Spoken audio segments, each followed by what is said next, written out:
ഇന്നത്തെ എപ്പിസോഡിന്റെ അവസാനം കണ്ടൊരു കാഴ്ചയുണ്ട്. സാബുമാനും അഭിലാഷും ഓനിലും കൂടി വീടിന് പുറത്ത്. അഭിലാഷും ഓനിലും ഊഞ്ഞാലിലാടുകയാണ്. ഇവരുടെ രണ്ടുപേരുടെയും നടുവിലായിട്ട് സാബുമാനും ഇരിക്കുകയാണ്. ഈ സമയത്ത് ഗ്ലാസിൽ കൂടി അപ്പുറത്തെ കാഴ്ചകൾ കാണാം. അവിടെ ജിസൈൽ അങ്ങനെ കുത്തിയിരിക്കുന്നു. ജിസൈലിനോട് പറ്റിച്ചേർന്ന് ആര്യൻ തൊട്ട് ബാക്കിൽ കിടക്കുന്നു. പുറത്തു നിന്നുകൊണ്ട് ഈ കാഴ്ച തിരിഞ്ഞു നോക്കിയിട്ട് ഒനില് പറയുകയാണ്, എടാ ഇവര് തമ്മിൽ ഭയങ്കര ഒട്ടലാണല്ലോ, ഇത് ഇവരുടെ ഒരു സ്ട്രാറ്റജിയാണ്. അപ്പോൾ അഭിലാഷ്, ബിന്നി ഇന്നലെ എന്നോട് പറഞ്ഞു ഈ സീസണിലെ ലവ് ട്രാക്ക് ആണിതെന്ന്. അപ്പോൾ സാബുമാൻ ചോദിക്കുകയാണ്, ഈ BBയിൽ ലവ് ട്രാക്ക് അത്ര സാധാരണമല്ല അല്ലേ, അത് ഒരു സ്ട്രാറ്റജി പോലെയാണോ ഇവിടെ ഉപയോഗിക്കുന്നത്? അപ്പോൾ വീണ്ടും അഭിലാഷ്, അതെ അതെ, അത് ഇഷ്ടപ്പെടുന്നവരുണ്ടടാ. അപ്പോൾ വീണ്ടും ഒനില് വല്ലാത്തൊരു ദേഷ്യത്തോടെ പറയുകയാണ്, എടാ ഇവൾ ഇവിടുന്ന് പോകണമെടാ. ഉടനെ അഭിലാഷ്, അവള് പോകണം അല്ലെങ്കിൽ അവൻ പോകണം. അവൻ പോകണമെന്ന് എനിക്ക് വലിയ ആഗ്രഹമൊന്നുമില്ല, കാരണം അവൻ നല്ലൊരു കണ്ടസ്റ്റന്റ് ആണ്. അവനെ ഒരിക്കലും ഇവൾ ഇങ്ങനെ ആക്കരുതായിരുന്നു. അപ്പോൾ വീണ്ടും ഒനിൽ, അതെ അതെ, അവനെ അവൾ ഒരുമാതിരി സാരിത്തുമ്പ് പോലെ ആക്കി കളഞ്ഞു. അതിന് വീണ്ടും അഭിലാഷ് മറുപടി പറയുകയാണ്, അതെ അതെ, അതുകൊണ്ടാണല്ലോ ആ ടാസ്ക് കൊടുത്തത്. എന്നിട്ടും ഇവൻ അത് ചിന്തിക്കാനുള്ള ബോധം പോലുമില്ല. പിന്നെ എന്തു ചെയ്യാനാണ്? അവളുടെ അടിമയായിട്ട് അവൻ മാറി. കക്കൂസ് കഴുകുവാൻ അവൾക്ക് പറ്റില്ല, അത് കഴുകി കൊടുക്കുവാൻ അവൾക്കൊരു അടിമ വേണം. പാത്രം കഴുകുവാൻ പറ്റില്ല, അത് കഴുകുവാനുള്ള അടിമ. തുണി കഴുകാൻ പറ്റില്ല, അത് കഴുകി കൊടുക്കുവാൻ ഒരടിമ. അങ്ങനെ അടിമപ്പണി ചെയ്യിക്കുവാൻ വേണ്ടി നല്ലൊരു കണ്ടസ്റ്റന്റിന്റെ കരിയർ തന്നെ അവൾ നശിപ്പിച്ചു കളഞ്ഞു. അതുകൊണ്ട് അവൻ എത്രയും പെട്ടെന്ന് ഇവിടുന്ന് പോട്ടെ. ഇത് പറഞ്ഞിട്ട് തന്നെയാണ് ഞാൻ ഇന്ന് കൊട്ടിയത്. എന്തായാലും ഇനി നോമിനേഷൻ റൂമിലെ കളിയില്ല, നേരിട്ടുള്ള കളിയാണ്. ഞാൻ കൊടുക്കും അവന്. വീടിനുള്ളിൽ പല ആൾക്കാരും ഇങ്ങനെ ചർച്ച ചെയ്യുന്നുണ്ട്. അപ്പോൾ തന്നെ ആര്യനെയും ജിസൈലിനെയും ഒക്കെ കാണുമ്പോൾ കണക്കിന് കൊടുക്കുകയും ചെയ്യുന്നുണ്ട്. പക്ഷേ ഒരു നാണവുമില്ല, ഒരു ഉളുപ്പുമില്ലാതെ രണ്ടുപേരും മുൻപ് എങ്ങനെയാണോ ചെയ്തു വന്നത് അത് അതുപോലെ തന്നെ തുടർന്നുകൊണ്ടേ ഇരിക്കുകയാണ്. വലിയ പ്രശ്നം ഇടയ്ക്ക് പൊട്ടി പുറപ്പെട്ടു കഴിഞ്ഞപ്പോഴേക്കും 2-3 ദിവസം അങ്ങോട്ടും ഇങ്ങോട്ടും ബെഡ് ഷെയർ ചെയ്യുമ്പോൾ തിരിഞ്ഞും മറിഞ്ഞും കിടന്നു. എന്നാൽ ഇപ്പോൾ വീണ്ടും പഴയതുപോലെ ഒരു പുതപ്പിനടിയിലേക്ക് തന്നെ കയറി. ആർക്കും അതിനകത്ത് പ്രശ്നവുമില്ല. നമുക്കും അതിൽ പ്രശ്നമില്ല. അവരായി അവരുടെ പാടായി. പക്ഷേ ബിഗ് ബോസിൽ ഗെയിം കളിക്കുവാൻ വേണ്ടി വന്ന നല്ലൊരു ചെറുപ്പക്കാരനെ ഇത്തരത്തിൽ ജിസൈലാക്കി മാറ്റിയതിൽ വിഷമമുണ്ട്, സങ്കടമുണ്ട്. ജിസൈൽ വളരെ പ്ലാൻ ചെയ്തു വന്നൊരു വ്യക്തി തന്നെയാണ്. അവരൊട്ടും ഇമേജ് കോൺഷ്യസ് അല്ല. ഇവിടെ ആരെല്ലാം എന്തെല്ലാം പറഞ്ഞാലും അവരെ അത് ഒരു തരത്തിലും ബാധിക്കുകയുമില്ല. കാരണം കേരളത്തിൽ അവർക്ക് ഫ്രണ്ട്സ് ഇല്ല. അവരുടെ കരിയറിനെ നശിപ്പിക്കുവാൻ തക്കവണ്ണമുള്ള യാതൊരു ഭീഷണികളുമില്ല. വടക്കേ ഇന്ത്യയിലുള്ള ഹിന്ദിക്കാരും മലയാളം ബിഗ് ബോസ് കാണുന്നുമില്ല. അതുകൊണ്ട് അവർക്ക് തോന്നിയ രീതിയിൽ ഇവിടെ പ്രതികരിക്കാൻ പറ്റും.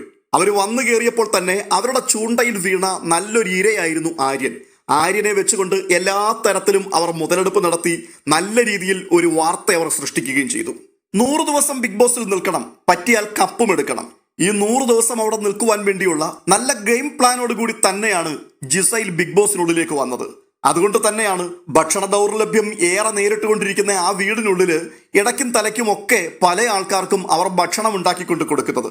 കൃത്യസമയങ്ങളിൽ ചായയും കാപ്പിയും പല ആൾക്കാർക്കും എത്തിച്ചു കൊടുക്കും.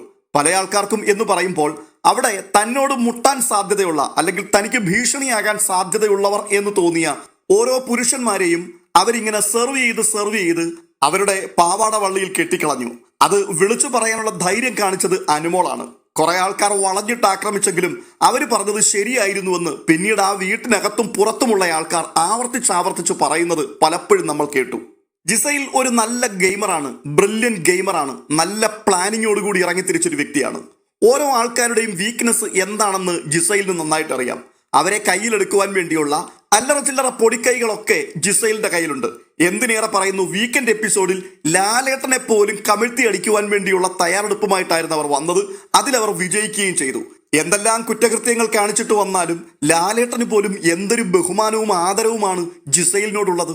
ജിസൈലിന്റെ കള്ളത്തരം, തോന്നിയാസം, അങ്ങനെ പല കാര്യങ്ങളും ലോകത്തിന്റെ മുമ്പിൽ തുറന്നു കാണിച്ച അനുമോൾ ഇത് തുറന്നു കാണിച്ച സമയം മുതൽ എല്ലാ ആഴ്ചയിലും കൃത്യം റേഷൻ കണക്കെ ലാലേട്ടന്റെ കയ്യിൽ നിന്നും നല്ല കൊട്ട് കിട്ടുന്നുണ്ട്. എന്നാൽ ഈ തരികിടപ്പണി കാണിച്ച ജിസൈലിന് ഭയങ്കര ആദരവാണ്. അപ്പൊ ഇതൊക്കെയാണ് ചില പെണ്ണുങ്ങൾ ഒരുമ്പിട്ടിറങ്ങിയാൽ സംഭവിക്കുന്ന പ്രധാനപ്പെട്ട കാര്യങ്ങൾ. കൊലക്കൊമ്പന്മാരെ പോലും തന്റെ വരുതിയിലാക്കി കളയും. പിന്നാണ് ആര്യൻ അടിമപ്പണി ചെയ്യുന്നു എന്നുള്ളതാണ് അഭിലാഷിന്റെ കംപ്ലൈന്റ്. അതെ, ജിസൈലിന് വേണ്ടി കക്കൂസ് കഴുകി കൊടുക്കുവാൻ അയാൾ തയ്യാറാണ്. ജിസൈലിന്റെ അടിവസ്ത്രം ഉൾപ്പെടെ ആര്യനാണ് ഇപ്പോൾ കഴുകുന്നത്.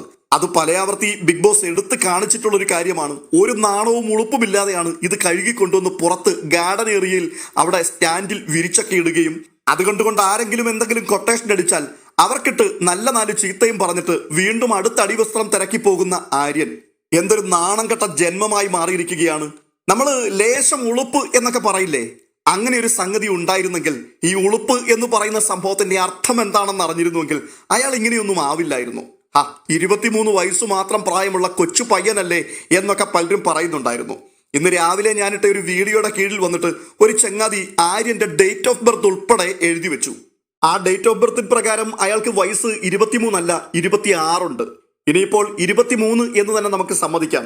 എന്നാൽ പോലും ഈ 23 വയസ്സുള്ള ഒരു ചെറുപ്പക്കാരൻ ഈ അവസ്ഥയിലൊക്കെ പബ്ലിക്കിന്റെ മുൻപിൽ വെച്ച് പരസ്യമായിട്ട് തരം താഴാൻ ഏൽപ്പിച്ചു കൊടുക്കുക എന്ന് പറഞ്ഞാൽ അത് എത്ര ശോചനീയമായൊരവസ്ഥയാണ്.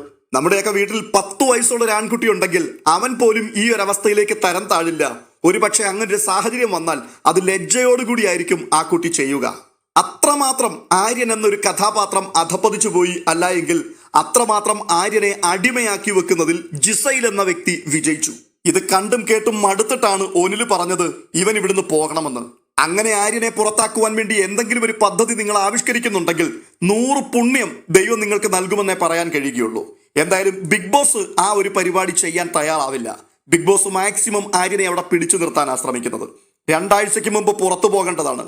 എന്നാൽ ഒരു പ്രഹസനം എന്ന രീതിയിൽ നാട്ടുകാരെ കൊണ്ട് മുഴുവൻ വോട്ട് ചെയ്യിച്ചിട്ട് ബിഗ് ബോസ് അവസാന നിമിഷം പറഞ്ഞു ലാലേട്ടൻ US-ലായിരിക്കുന്നത് കൊണ്ട് ഈ ആഴ്ച എവിക്ഷൻ ഇല്ല എന്ന്.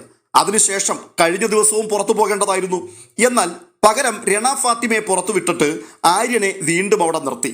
ഈ ആഴ്ചയിലും നോമിനേഷനിൽ വന്നിട്ടുണ്ട്. എന്നാൽ കാര്യങ്ങളുടെ പോക്ക് ഇങ്ങനെയാണെന്നുണ്ടെങ്കിൽ ഈ ആഴ്ചയിലും ആര്യൻ സേഫ് ആകും. ഇല്ല എന്നുണ്ടെങ്കിൽ ബിഗ് ബോസ് അയാളെ സേഫ് ആക്കി അവിടെ നിർത്തും. കാരണം ബിഗ് ബോസും ആഗ്രഹിക്കുന്നത് ഇത്തരത്തിലുള്ള ചില കളികളും കഥകളും ഒക്കെ അതിനകത്തൊന്ന് പുറത്തു വരുവാൻ തന്നെയാണ്. ആര്യൻ പുറത്തു പോവുകയാണെങ്കിൽ ജിസൈൽ ഡൗൺ ആയി പോകും. പണ്ടുണ്ടായിരുന്നത് പോലെ ഇപ്പോൾ വലിയ അടുപ്പങ്ങളൊന്നും പല ആൾക്കാരുമായിട്ട് സൂക്ഷിക്കുന്നില്ല. പല ബന്ധങ്ങളിലും വിള്ളൽ വന്നു തുടങ്ങി. അനുമോളുമായിട്ട് മാത്രമായിരുന്നു മുൻപ് പ്രശ്നമുണ്ടായിരുന്നത്. എന്നാൽ ആ സ്ഥാനത്ത് ഇപ്പോൾ പല ആൾക്കാരും എത്തിത്തുടങ്ങി. ബിന്നിയുമായിട്ടൊക്കെ കഴിഞ്ഞ ആഴ്ചയിൽ വലിയ സംഘർഷം ജിസൈൽ നടത്തുന്നത് നമ്മൾ കണ്ടതാണ്. ചുരുക്കി പറഞ്ഞാൽ അടിമപ്പണി ചെയ്യുവാൻ ഒരാളില്ല എന്നുണ്ടെങ്കിൽ ജിസൈലിന്റെ കാര്യവും കാര്യമായി പരിഗണലാകുവാനാണ് സാധ്യത. അവർക്ക് ഒരു നിഴലായിട്ട് കൂടെ നിൽക്കുവാൻ ആര്യൻ അത്യാവശ്യമാണ്. ഇനി ആര്യന് ജിസൈൽ ഇല്ലാതെ ഉറക്കം പോലും വരില്ല. ഈ ഒരു സാഹചര്യത്തിൽ ഇതിൽ നിന്നും ഒരാളെ പുറത്താക്കിയാൽ പുറത്തു പോകുന്നയാളും അകത്ത് നിൽക്കുന്നയാളും വല്ലാതെ തകർന്നുടയുവാൻ സാധ്യതയുണ്ട്. ഷാനവാസുമായിട്ടുള്ള ഒരു വാക്ക് തർക്കത്തിന്റെ മുൻപിൽ ചങ്കു പൊട്ടിപ്പോയി എന്നായിരുന്നു പണ്ട് ലാലേട്ടനോട് ജിസൈൽ പറഞ്ഞത്. എന്നാൽ ആര്യൻ BB ഹൗസ് വിട്ട് പുറത്തു പോയാൽ ചങ്കല്ല മുഴുവൻ പൊട്ടിത്തകരാനുള്ള സാധ്യതയുണ്ട്. അതുകൊണ്ട് ഇതിൽ കൃത്യമായൊരു വിധി പറയുവാൻ കഴിയുന്നത് പ്രേക്ഷകർക്കാണ്. നിങ്ങൾക്ക് എന്താണ് തോന്നുന്നത്? ആര്യനും ജിസൈലും തമ്മിൽ ഏത് ട്രാക്കാണ് പിടിച്ചു മുൻപോട്ട് പോകുന്നത്? ഈ ഒട്ടി നിൽക്കുന്നു എന്ന് പറയുന്നത് അതൊരു ലവ് ട്രാക്കാണോ, അതൊരു സ്ട്രാറ്റജിയാണോ? പുതപ്പിനടിയിൽ അവർ ഉമ്മ വെക്കുന്നത് കണ്ടു എന്ന് അനുമോൾ വിളിച്ചു പറഞ്ഞപ്പോൾ അനുമോൾ സദാചാരക്കാരി പഴയ അമ്മായിയാണെന്ന് പറഞ്ഞ് അനുമോൾക്കെതിരെ ചന്ദ്രഹാസം ഉയർത്തുകയും അവരെ ഒരു സൈഡാക്കുകയും ചെയ്ത ആൾക്കാരൊക്കെ ഇപ്പോൾ മുക്കിലും മൂലയിലും മാറിയിരുന്നു കൊണ്ട് പറയാൻ തുടങ്ങി ലവ് സ്ട്രാറ്റജിയാണ്, അല്ലാതെ ആങ്ങളെയും പെങ്ങളുമല്ല, ഫ്രണ്ട്ഷിപ്പുമല്ല എന്ന്. ഇനിയിപ്പോൾ ബാക്കി പറയേണ്ടതും തീരുമാനിക്കേണ്ടതും പ്രേക്ഷകരാണ്. പ്രേക്ഷകർ തീരുമാനിച്ചാൽ ഈ ആഴ്ച 2 ആൾക്കാരും കൂടി സമാധാനത്തോടെ പുറത്തേക്ക് വരും. എന്താണ് നിങ്ങളുടെ അഭിപ്രായം? കമന്റ് ബോക്സിൽ രേഖപ്പെടുത്തുവാൻ മറക്കരുത്. മറ്റൊരു അപ്ഡേഷനുമായി വീണ്ടും എത്താം.